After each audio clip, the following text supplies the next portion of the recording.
सर्वेषां प्राणिनां देहिनां कामनां जयं निजं मत्वा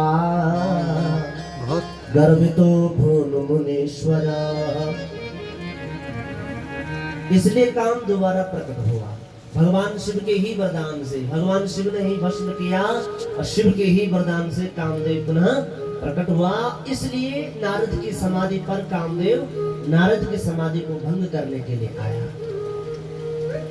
शिव की ऐसी माया, नारद ने उस कामदेव के गले में हार पहनाया, फूल माला पहनाई।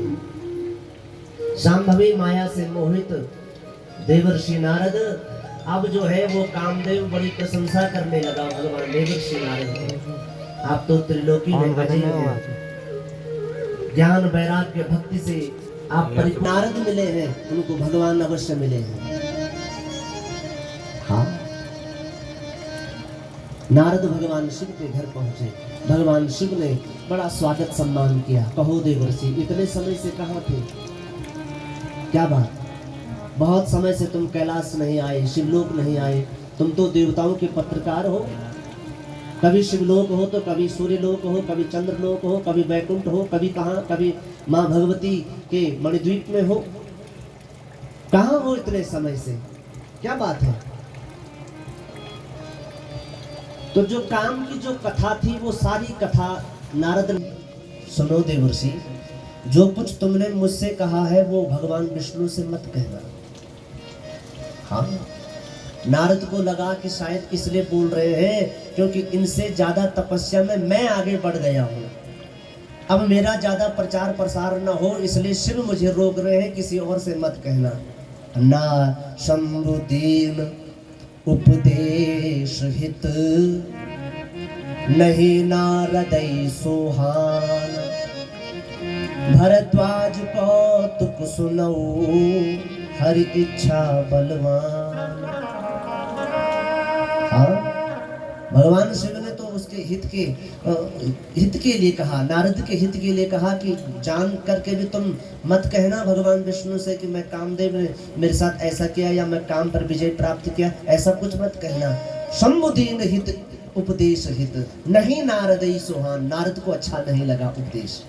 हाँ, प्रबल होती है, कितनी प्रबल होती है भगवान की इच्छा।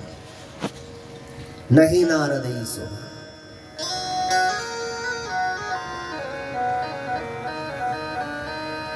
सुनो,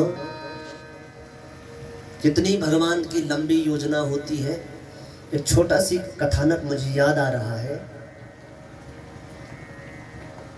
देखो कितना आनंद है अंग्यारी में, है भगवान शिव की कथा चल रही है। आहा, निर्माण बाबा के तत्वाधान में जहां देखो निर्माण ही निर्माण हो रहा है।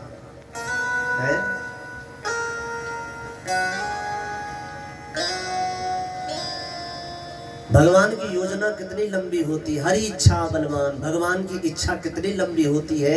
एक बार की बात है, भगवान श्री कृष्ण ने अपने सखा, अपने मित्र अर्जुन से कहा, सुनो जरा पूजा के लिए फूल लेकर के आओ। अर्जुन वहां फूल लेने के लिए गए जहां हनुमान जी तपस्या करते थे। हाँ, अब जैसे बगीचे में फूल तोड़ने के लिए गए तो हनुमान जी ने कहा, रुक जा भाई, रुक रुक रुक। क्यों? बोले ये तो राम जी का बगीचा है, यहाँ मर्यादा पहले देखी जाती है। हमारे राम मर्यादा पुरुषोत्तम है, हम मर्यादा में रहते हैं, यहाँ मर्यादा पहले देखी जाती है। तो अर्जुन बोले, फूल तेरे बाप ने थोड़ी ना उगाए हैं, फूल मेरे परमात्मा ने उगाए हैं। कौन परमात्मा? किसके लिए फूल ले जा रहे हो? तो कहा, हमारे इष्ट श्री कृष्ण के लिए। बोले अच्छा ले जाओ, कोई बात नहीं। अर्जुन बड़े बड़े चौड़े हो रहे थे, अब तक बड़े कह रहे थे तुम कि मर्यादा का है, अलाना है, फलाना, बाप तक पहुंच गए थे तुम तो डर गए। हनुमान जी बोले नहीं नहीं, जिसका भगवान ही चोर हो वो ले जा सकता है फूल यहां से, तो बोलते हैं ना। अब हनुमान जी ने तो किया मजाक, अर्जुन को लग गई बात। सच्चा भक्त वही है जो अपने इष्ट की निंदा सुनना जरा भी पसंद नहीं करता है। हाँ, जहाँ पर हरि और हर की निंदा होती है वहां पर जबरन जवाब देना चाहिए। जहाँ पर सनातन की बात आती है वहां पर सामने खड़े होकर के जवाब देना चाहिए। अगर नहीं है भुजाओं में बल, नहीं है ज्ञान, तो वहां से चुपचाप निकलना चाहिए। हरि निंदा और हर की निंदा नहीं सुननी चाहिए। अर्जुन को अच्छा नहीं लगा तो अर्जुन ने तुरंत कह दिया, तुम्हारे राम के बाणों में इतनी ताकत नहीं थी कि वो समुद्र पर पुल बना देते? 3 दिन के लिए समुद्र किनारे बैठ गए।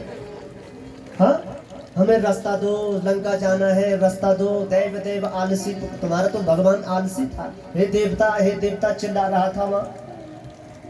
अरे तुझे बताता हूं मैं, चल अभी मेरे साथ, मेरे बाणों में कितनी ताकत है। हनुमान जी का हाथ जबरन पकड़ करके समुद्र के किनारे ले गया।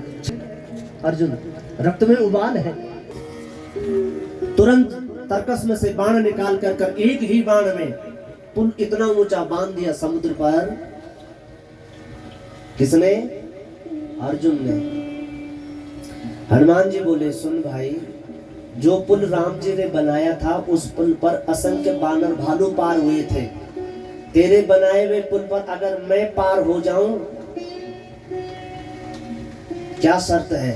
अगर मैं पार हो गया इस पुल पर, पुल टूट गया, मैं यही चिता बना दूंगा, अपने को आग लगा दूंगा, अपनी जीवन कहानी यही खत्म कर दूंगा।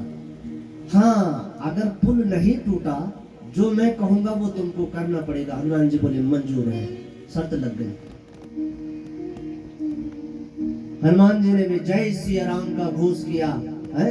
भयो पर्वताकारा, एक पैर जैसे ही रखा पुल पर कि पुल तड़ करके टूट गया।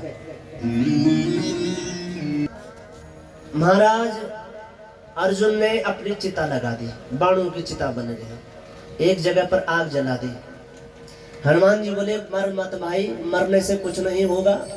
ये बात तेरे और मेरे बीच में है, हम किसी तीसरे आदमी को नहीं बताएंगे। मरना समाधान नहीं है। अर्जुन बोले, नहीं, हम क्षत्रिय हैं। हाँ, इतने में भगवान बूढ़ा रूप धारण करके दूर से लाठी टेकते टेकते आ रहे हैं। कहा, अरे सुनो भाई, यदि भोजन बना रहे हो तो हमें भी शामिल करना। अर्जुन बोले, आज तो भोजन बनाने वाला ही जा रहा है, ब्राह्मण देवता। कहाँ जा रहा है? रुको, हमें आने दो। आप क्या कर रहे हो?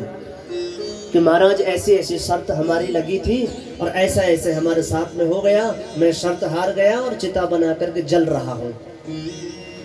हाँ, तो भगवान बोले, धर्म पर तो कट जाओ, मर जाओ। जहाँ धर्म की बात आती है वहाँ शीश नहीं झुकाना चाहिए। हाँ, वहाँ शीश धड़ से अलग हो भी जाए, धर्म के लिए झुकना नहीं। तो हनुमान जी बोले, मैं जैसे तैसे इसको बचा लेता, धर्म की दुआई दे दे करके और जल्दी मार देंगे। हाँ, मालूम क्या किया? भगवान बोले, रुको, शर्त तुम दोनों में लगी। जब शर्त लगती है तो फैसला करने वाला तीसरा आदमी होता है, निर्णय करने वाला तीसरा आदमी होता है। दोबारा शर्त मारो। उस पार चले गए, उस पार से इस पार आ गए, पुल नहीं टूटा। हाँ, पुल नहीं टूटा। अर्जुन बोले, हम जीत गए। अब मैं कहूं हनुमान तुमको क्या करना है? अर्जुन बोले। इतने में हनुमान जी बोले, पुल के नीचे देखो। तो क्या देखा? पुल के नीचे रक्त की धार बह रही है, खून की धार बह रही है।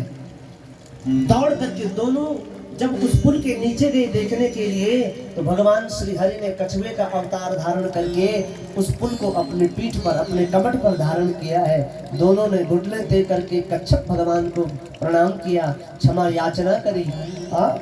भगवान श्री कृष्ण अर्जुन के सामने आकर के कहते हैं, हे अर्जुन, इस हनुमान को अभी के लिए नहीं, इसको कभी के लिए तैयार किया है। भगवान की योजना देखो कितनी लंबी होती है। इसको अभी के लिए नहीं, इसको कभी के लिए तैयार किया है। बहुत दिन तक बात नहीं बनी, शांति दूत बन करके कोई बात नहीं बनी। बात इतनी बन गई कि एक तरफ मेरी नारायणी सेना रहेगी और एक तरफ मैं स्वयं रहूंगा। दुर्योधन ने भगवान की सेना को अपनाया और अर्जुन तो कहते हैं जहां हरि है वहां हार भी स्वीकार है, कि भगवान अर्जुन से बोले चलो अब है उस हनुमान उसी वन में गए, महाभारत का युद्ध हो रहा है, तुमको चलना है। अर्जुन बोले कमाल है, युद्ध तो मुझे लड़ना है, इस बानर का क्या काम होगा। हनुमान जी बोले महाराज वो तो ठीक है,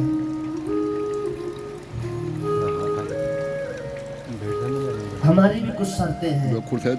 अर्जुन बोले देखो ये लड़ेगा युद्ध, महाभारत का युद्ध मुझे लड़ना है, आप किस बानर को कह रहे हैं प्रभु। तो भगवान मन में कहते हैं बानर यदि सहाय नहीं होता तो गणलंक राज आज भी अजय रहता, लंका का राजा आज भी अजय रहता यदि हनुमान सहाय नहीं होता है।